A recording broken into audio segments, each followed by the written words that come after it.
Hi friends, ఇదంతా మా అక్క వాళ్ళ చేను.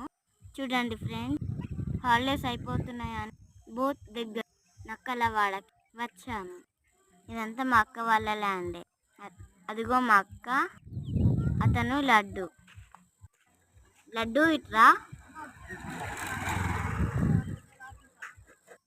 మన వ్యూవర్స్కి హాయ్ చెప్పు. హాయ్. లడ్డు అంటే మా అక్కకి చిన్న కొడుకు. నేను మా లడ్డుకి పిన్నినైతా. మేము ఇక్కడికి వచ్చి బాగా ఎంజాయ్ చేస్తున్నాం. ఈరోజు చేనులోకి వచ్చాము. చేను మొత్తం తిరిగాము. కాళ్ళు నొప్పి పెడుతున్నా, చీకటి పడుతుంది. ఇంకా ఇంటికి వెళ్తున్నాము. Bye bye bye. నా దగ్గర పువ్వుల గుచ్చం మా అక్కకి ఇస్తుంది. నేనైతే ఎడ్ల బండి ఎక్కి వస్తున్నా. ఇల్లు కూడా పక్కనే, కానీ ఎంజాయ్ కోసం ఎడ్ల బండి ఎక్కా. ఓకే బాయ్ ఫ్రెండ్స్, నెక్స్ట్ వీడియోలో కలుద్దాం.